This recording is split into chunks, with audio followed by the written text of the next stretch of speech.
یوں تو رجب کا پورا مہینہ برکتوں والا مہینہ ہے، مگر اس کی 27ویں شب کی فضیلت کا کیا پوچھنا، جس شب کو شب معراج النبی صلی اللہ تعالی علیہ وسلم کے نام سے جانا جاتا ہے اور پہچانا جاتا ہے۔ 27ویں کے روزے کی فضیلت ہے، اور 27ویں شب کی رات شب بیداری، نوافل و اذکار اور مخصوص اوراد و وظائف کی بڑی فضیلت آئی ہے۔ اس لیے مسلمانوں کو چاہیے کہ خاص رجب کی 27ویں شب کو شب بیداری کریں، نوافل پڑھیں، ذکر و اذکار کریں، تلاوت قرآن کریں، اور اس کے دن روزہ رکھیں، کیونکہ اسی روزے کے بارے میں مشہور ہے کہ یہ ہزاری روزہ ہے، اور واقعی یہ ہزاری روزہ ہے۔ یہ روزہ ہزاری نہیں ہے، روزہ تو ایک ہے، لیکن اس کا ثواب ہزاری ہے۔ اس کا ثواب کیا ہے بولے؟ ہزاری ہے، اس لیے عام مشہور یہ ہو گیا کہ یہ ہزاری روزہ ہے، یعنی روزہ تو ایک ہے، افطار بھی ایک ہے، سحری بھی ایک ہے، نیت بھی ایک ہے، لیکن اس کا ثواب ہزار۔ سبحان اللہ۔ اس لیے ہمیں اس رات کی اہمیت کو جاننا ہے اور اس کی قدر کرنی ہے۔ بھائی سچ تو یہ ہے کہ یہ حضور کی معراج کی رات ہے، اور حضور کی معراج میں، نبی کی معراج میں امتی کی معراج پوشیدہ ہے۔ جب معراج پر گئے تو نماز جیسا عظیم تحفہ ملا، نبی جب معراج پر گئے تو اللہ کا دیدار فرمایا، نبی جب معراج پر گئے تو جنت و جہنم کا ملاحظہ فرمایا، نبی جب معراج پر گئے نا تو مسجد حرام سے مسجد اقصی کا سفر فرمایا، نبی جب معراج پر گئے تو مسجد اقصی میں نبیوں کی امامت فرمائی، نبی جب معراج پر گئے تو پہلے آسمان کی سیر کی، نبی جب معراج پر گئے دوسرے آسمان کی سیر فرمائی، نبی جب معراج پر گئے تو تیسرے آسمان، چوتھے آسمان، پانچویں آسمان، چھٹے، اسی طرح ساتویں سدرۃ المنتہا تک گئے۔ پھر ایک مقام قرب آ گیا، رب کا دیدار ہو گیا۔ جسمانی معراج ہے، ورنہ روح کی معراج تو ہر کسی کو نصیب ہوئی۔ اولیاء اللہ بھی روحانی طور پر معراج پر تشریف لے گئے، روحانی طور پر، روحانی اور خواب میں اور منام میں، نیند میں اور خواب میں اور روحانی طور پر، تو ولیوں نے بھی اللہ کا دیدار کیا ہے۔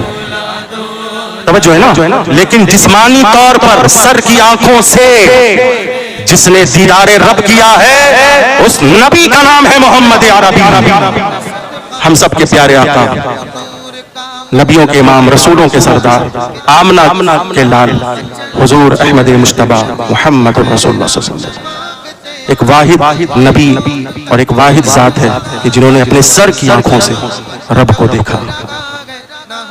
کچھ لوگ انکاری ہیں، انکار کر جاتے ہیں، جبکہ آپ کو میں سمجھاؤں، معراج النبی جو ہے نا، یہ اصل میں معجزہ نبی ہے۔ معراج نبی کا معجزہ ہے، بات ختم ہو گئی، اب یہاں انکار کی گنجائش نہیں ہے۔ معراج نبی کا معجزہ ہے، اور معجزہ اس کو کہتے ہیں کہ جس کو سمجھنے سے عقل قاصر رہے۔ معجزہ نبی سے جو ایسی بات صادر ہو کہ جس کو ہضم نہ کرے، جس کو عقل سمجھنے سے قاصر ہو جائے، جو دماغ میں نہ آ سکے کہ ایسے کیسے ہو سکتا ہے کہ رات کے تھوڑے سے حصے میں حضور مسجد حرام سے مسجد اقصی، مکہ سے فلسطین، اور پھر وہاں سے آسمان کا سفر، اور پھر سدرۃ المنتہا، اور پھر قاب قوسین و ادنیٰ، پھر قرب الہی، ایسا کیسے دماغ میں سوچا اور انکار کر دیا۔ تو یہ معجزہ اس کو کہتے ہیں کہ جو نبی سے خلاف عقل، خلاف عادت ظاہر ہو، وہ کیا ہے؟ معجزہ ہے۔ تو جب معراج معجزہ ہے، اور معجزہ کی تعریف یہ ہے کہ جو عقل نہ مانے، جس کو عقل تسلیم نہ کر سکے، جو عقل میں نہ آ سکے، تو پھر اب اس کو ہمیں عقل کے بغیر، دماغ لگائے بغیر، سائنس کے بغیر ہمیں مان لینا ہے۔ یہی ہے معجزہ۔ اور معجزہ مسلمانوں میں سے کچھ لوگوں کے لیے امتحان ہے، آزمائش ہے، اور کچھ مسلمانوں کے لیے یہ معجزہ کیا ہے؟ معراج ہے. ٹھیک ہے، توجہ ہے نا. انکار کر گئے، کہا ایسے کیسے ہو سکتا ہے، میں نہیں مان سکتا. تب انکار کی وجہ سے مرتد ہو گئے، اسلام سے خارج ہو گئے. مگر ایک صدیق اکبر تھے جنہوں نے حضور سے سنا بھی نہیں. ابو جہل جا کر خبر دے رہا ہے. ابو جہل کی خبر پر انہوں نے کہا کہ اگر یہ بات میرے آقا کہہ رہے ہیں تو سچ کہہ رہے ہیں. تو معراج سے پہلے وہ ابو بکر تھے، معراج کے بعد، معراج کی تصدیق کرنے کے بعد وہ صدیق اکبر بن گئے. آج جو فلسطین کا ماحول بنا ہوا ہے، آج جو ظالمین کا قبضہ ہے مسلمانوں پر، آج جو ظالم حکمراں مسلط ہے مسلمانوں پر، آج جو بھارت کا ماحول خراب ہو رہا ہے، آج جو ہم سے مساجد چھینی جا رہی ہے، آج جو ہماری خانقاہوں پر قبضہ جمایا جا رہا ہے، آج مزارات جو اٹھائے جا رہے ہیں، اس کی واحد وجہ ہے مسلمانوں کی ایمان کی کمزوری، مسلمانوں کے عقیدے کی کمزوری، مسلمانوں کے نظریے کی کمزوری. واحد وجہ ہے مسلمان گمراہ ہو رہے ہیں، یہ مارے جا رہے ہیں.